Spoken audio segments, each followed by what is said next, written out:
Baik, pada video kali ini saya akan memberikan sebuah pengantar untuk mata kuliah perencanaan dan perancangan lanskap, di mana mata kuliah ini adalah merupakan mata kuliah prasyarat yang sifatnya wajib diambil oleh setiap mahasiswa di program studi arsitektur lanskap Fakultas Teknik Sipil dan Perencanaan Institut Sains dan Teknologi Nasional.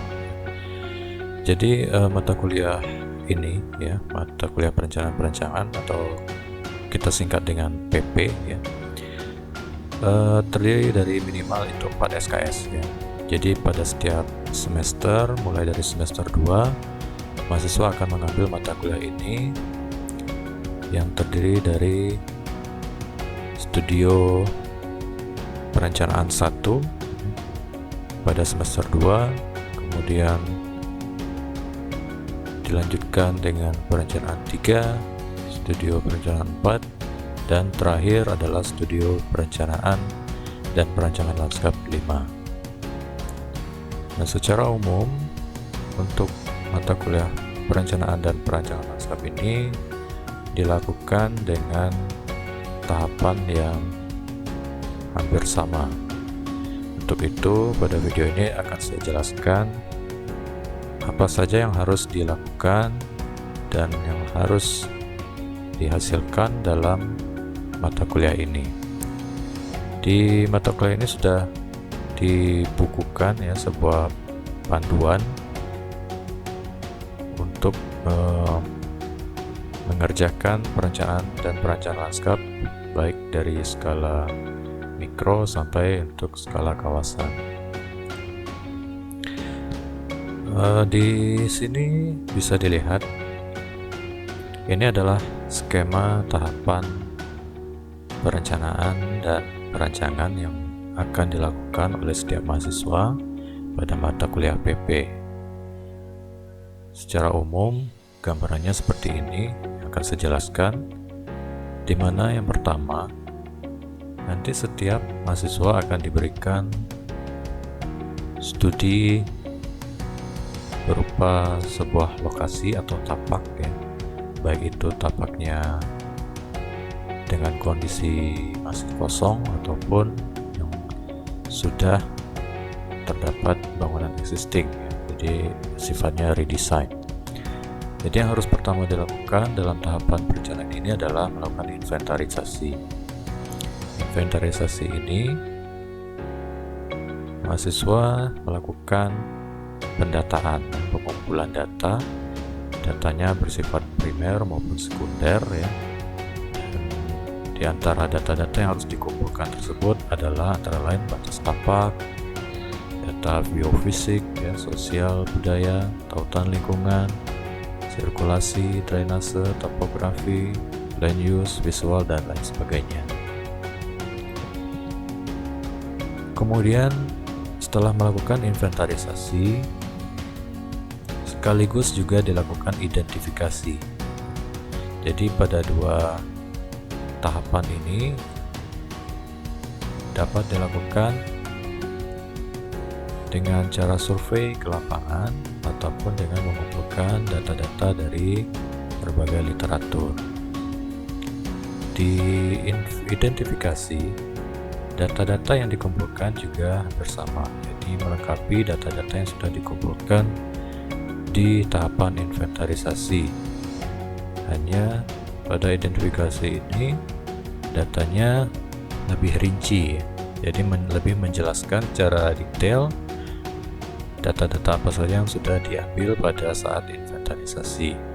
Nah, pada dua tahapan ini kita berbicara terkait dengan data existing. Setelah kedua tahapan ini selesai dilakukan, maka barulah dilanjutkan ke tahapan berikutnya, yaitu melakukan analisis tapak. Analisis tapak dilakukan terhadap data-data yang sudah dikumpulkan pada tahapan inventarisasi dan identifikasi. Kemudian dilanjutkan dengan menganalisis vegetasi secara khusus dan analisis bangunan lanskap. Nah, di analisis tapak ini kita masih berbicara dalam koridor data existing ya, jadi masih dalam koridor data existing. Jika analisis terhadap tapak sudah selesai dilakukan, maka barulah berlanjut ke tahapan berikutnya, yaitu analisis fungsi. Nah, di analisis fungsi ini kita sudah berada di luar koridor yang bergaris merah ini ya. Jadi kita sudah tidak berbicara lagi terhadap data existing, namun kita sudah mulai melihat ke arah konsep pengembangannya nanti. Pengembangan tapak akan seperti apa. Pada analisis fungsi ini nanti akan dijelaskan atau dirinci mengenai program ruang yang nantinya akan terkait dengan aktivitas, fasilitas, dan penggunanya. Dan dari hasil analisis fungsi ini nanti akan didapatkan sebuah zonasi ruang. Setelah zonasi ruang didapatkan, maka dilanjutkan ke tahapan merumuskan konsep yang akan dikembangkan atau yang akan diterapkan pada desain atau perencanaan kita. Pada konsep dibagi menjadi 3 poin. Yang pertama ada konsep ruang, kemudian konsep sirkulasi, dan juga konsep vegetasi.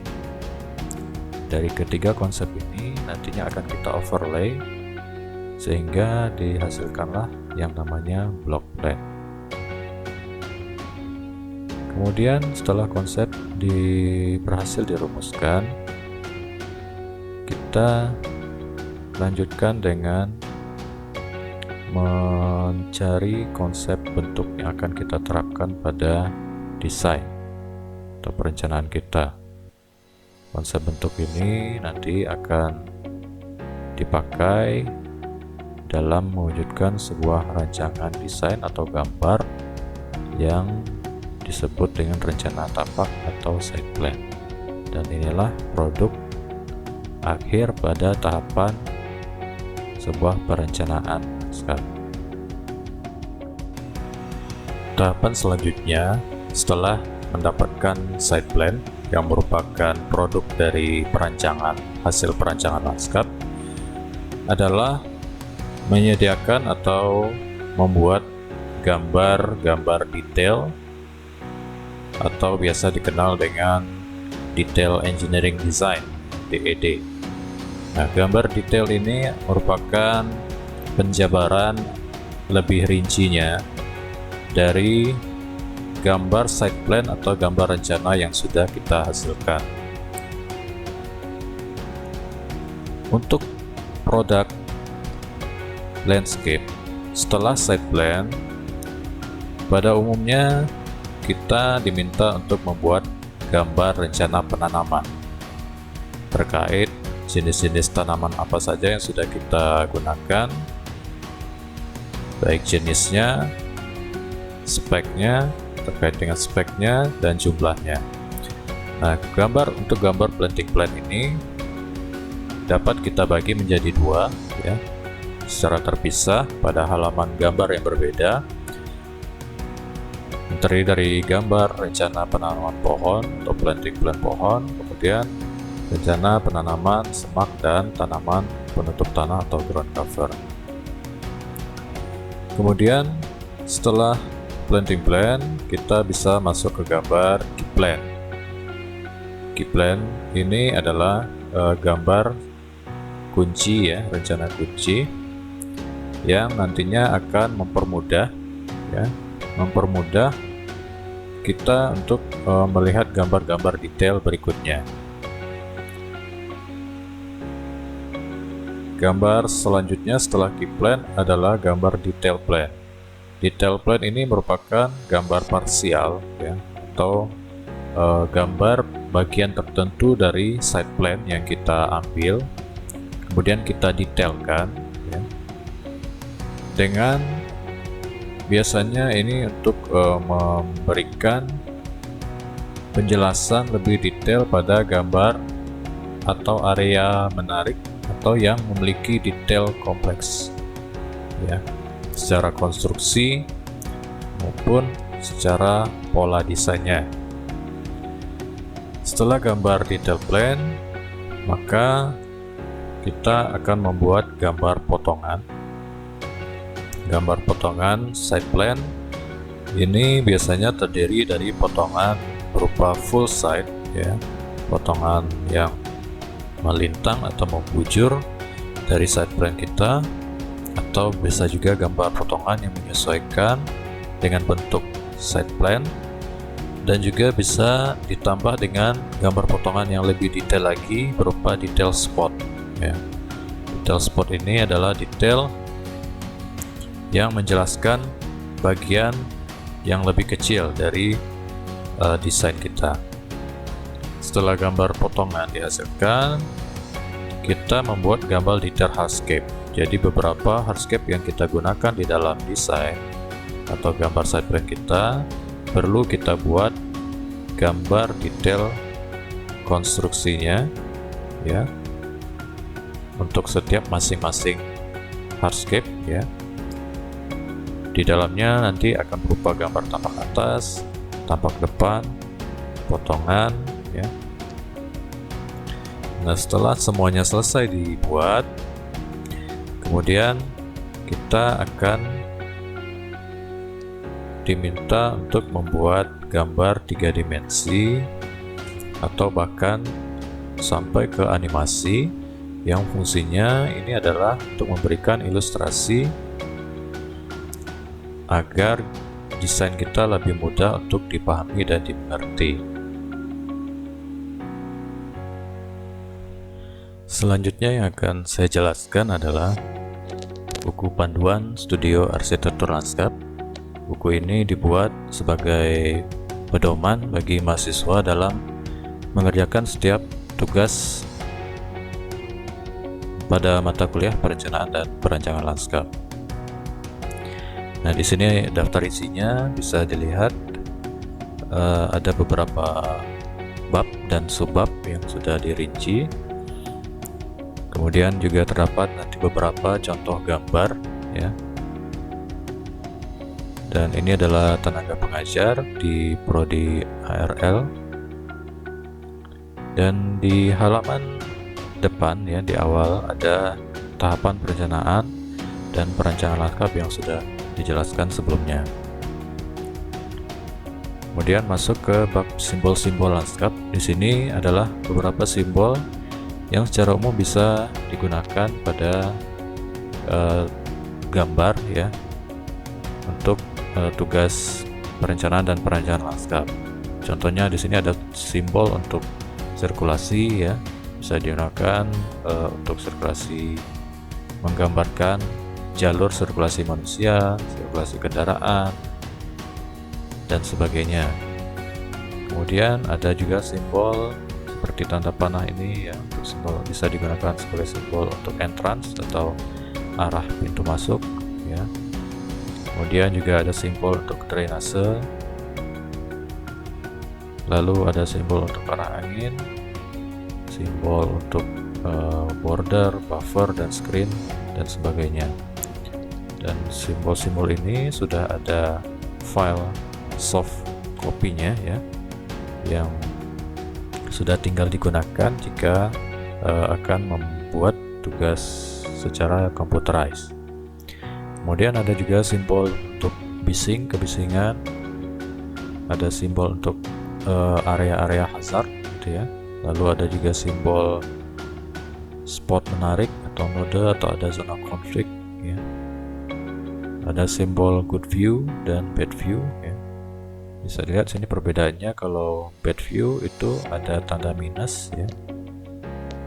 Kalau good view itu ada tanda plus, ya. Itu yang membedakannya. Lalu ada juga simbol untuk orientasi, ya. Jadi dari simbol-simbol ini bisa dikembangkan lagi, ya, atau dikreasikan. Dan ini saya ambil sumbernya dari buku grafik lanskap karya Grant Reid, ya.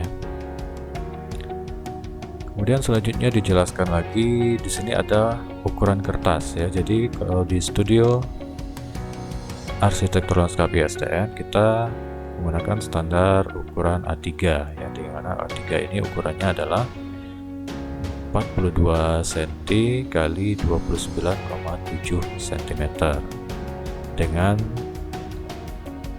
formatnya landscape ya, layoutnya landscape. Jenis kertas yang digunakan sebagai media gambar ini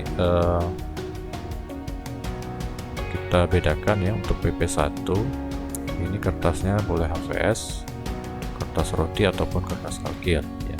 Lebih baik menggunakan kertas kalkir. Sedangkan untuk PP2 sampai dengan PP5 ini menggunakan kertas HVS atau boleh dengan art paper atau art karton karena bekerjanya dengan computerized dan di print. Layoutnya tadi terjelaskan mengenai format landscape. Kemudian untuk ukuran marginnya, batas pinggir setiap gambar itu 1 cm ya. Kemudian untuk cop gambar standar studio sudah dibuat, sudah tersedia dalam bentuk soft copy-nya dalam bentuk AutoCAD ya. Jadi standar dengan ukuran-ukuran sudah ditentukan. Ini sudah di-share ke setiap mahasiswa, jadi bisa digunakan langsung. Kemudian untuk halaman cover juga sudah dibuat standarnya ya, menggunakan jenis font Arial dengan ukuran font dan jarak yang sudah ditentukan. Lalu untuk gambar yang disajikan itu antara lain terdiri dari pendahuluan, inventarisasi, identifikasi, analisis tapak, analisis fungsi dan kebutuhan ruang, analisis bangunan lanskap dan analisis vegetasi, konsep ruang, sirkulasi dan vegetasi, konsep dasar dan konsep bentuk desain. Nah, ini penyajiannya dengan layout yang menarik ya. Jadi belum menggunakan cop gambar. Jadi untuk halaman pendahuluan sampai dengan konsep yang terdiri dari beberapa poin di sini itu menggunakan desain layout bebas ya, namun tetap harus rapi dan informatif. Di sini juga dijelaskan di halaman pendahuluan itu harus ada beberapa poin yang dijelaskan. Di bagian inventarisasi harus menyediakan data-data seperti ini ya. Lalu di identifikasi juga hampir serupa dengan di inventarisasi. Kemudian di analisis tapak harus menyediakan analisis poin-poin seperti berikut ya. Data hutan lingkungan, aksesibilitas, sirkulasi dan sebagainya. Demikian juga dengan analisis fungsi dan kebutuhan ruang. Ini adalah poin-poin yang harus ada di dalamnya ya. Jadi dalam setiap satu subbab ini itu minimal satu lembar ya, satu lembar A3. Kemudian ada analisis bangunan lanskap yang menjelaskan kondisi hardscape dan softscape existing ya. Lalu konsep ruang, sirkulasi dan vegetasi ini dalam satu lembar atau boleh 2 lembar jika tidak memungkinkan. Dan di dalamnya terdapat gambar spasial, konsep ruang, spasial dari konsep sirkulasi, spasial konsep vegetasi, dan ada gambar block pen, hasil overlay dari ketiga gambar konsep ini. Lalu ada halaman untuk gambar konsep dasar dan konsep bentuk. Dan selanjutnya gambar side plan. Di sini sudah ditentukan skala yang dapat digunakan untuk membuat side plan pada gambar kerja di A3, mulai dari skala 1:100, 1:125, sampai yang paling kecil itu 1:7500. Dan side plan harus dilengkapi dengan orientasi, arah mata angin, dan legenda. Nah, ini kemudian adalah format untuk halaman cover. Halaman cover dari setiap gambar kerja yang dibuat harus mengikuti aturan seperti ini. Sudah ada keterangan jenis font dan juga ukurannya. Ini untuk contoh layout dari halaman pendahuluan sampai dengan konsep. Jadi harus ada identitas mahasiswa dan juga mata kuliah serta program studi. ada judul gambarnya, dan juga ada nomor halaman, urutan halaman gambarnya. Nah, ini contoh penyajian gambar side plan yang sudah menggunakan crop gambar standar Prodi ARL. Kemudian untuk gambar DED atau gambar detail, gambar kerja yang terdiri dari key plan, detail plan, kemudian planting plan. Ini ada contoh perhitungan ataupun notasi untuk penyajian gambar planting plan ya.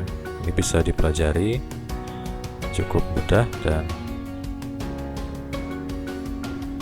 mudah dipahami. Di sini notasinya, cara perhitungannya sudah ada rumusnya, sudah ada standar untuk setiap jarak tanam tanaman dengan jumlah polybag untuk setiap meter perseginya.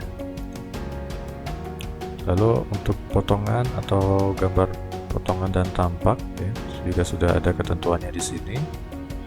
Untuk detail hardscape dan gambar 3D. Untuk gambar 3D bisa menggunakan software SketchUp yang kemudian diolah dengan Lumion atau Enscape, ataupun juga bisa dengan menggunakan montase di Adobe Photoshop. Ini adalah contoh gambar key plan ya. Jadi di mana gambar side plan itu dibagi menjadi beberapa bagian dengan metode grid ya. Jadi dibagi menjadi grid-grid dengan notasinya. Nanti kemudian di gambar detailnya akan diambil parsial atau bagian tertentu berdasarkan pembagian grid ini. Nah, ini contoh detail plan-nya. Jadi gambar ataupun parsial yang diambil ini kemudian diperbesar ya, sehingga lebih jelas, lebih terlihat ukuran bagian-bagian terkecil pada gambar. Kemudian ini contoh gambar untuk planting plan pohon. Jadi untuk planting pohon, maka pada gambar ini yang ditampilkan hanya layar pohonnya saja, sedangkan layar semak dan layar ground covernya cukup dimatikan terlebih dulu. Nah, ini kemudian gambar planting plan untuk semak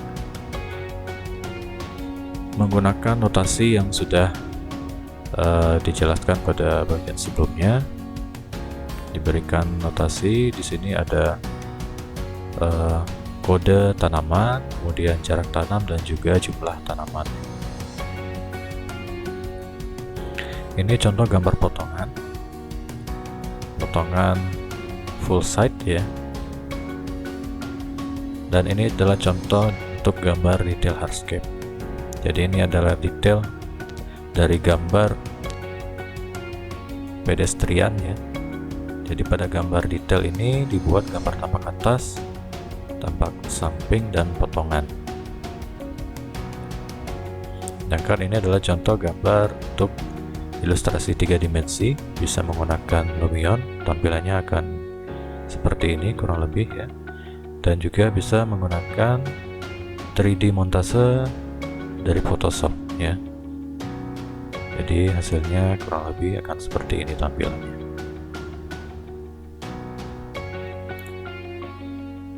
Kemudian di bagian akhir dari buku panduan ini ada panduan untuk tugas yang berupa poster ya. Jadi ada ukuran kertasnya, ukuran A1 ya, dan expander.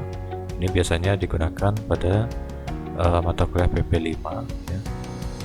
Ada jenis kertas yang bisa digunakan, format kertas dan marginnya, kemudian layoutnya apa saja yang harus ada di dalamnya.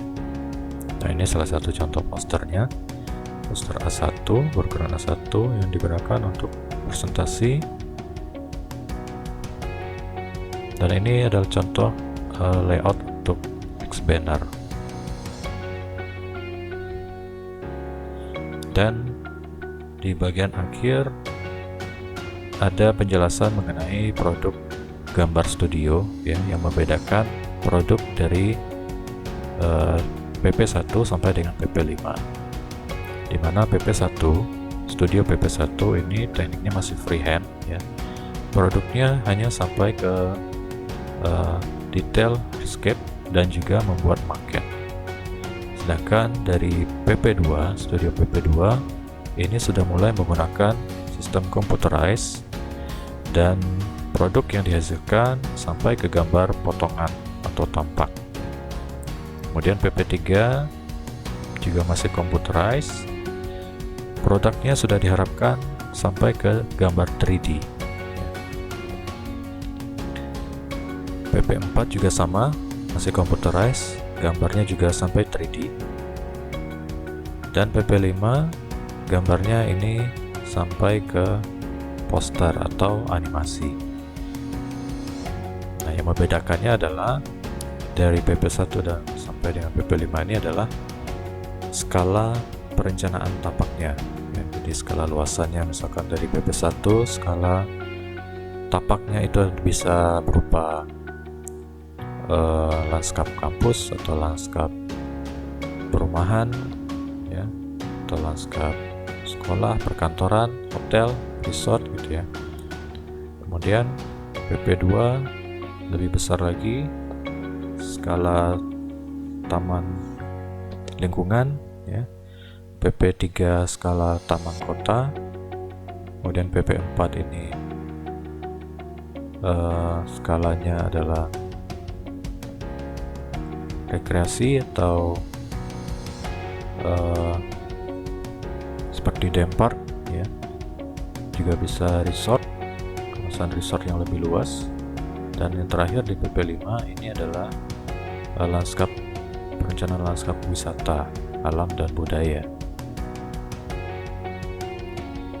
Demikian isi dari panduan buku panduan studio arsitektur lanskap agar bisa dapat dimanfaatkan dengan baik.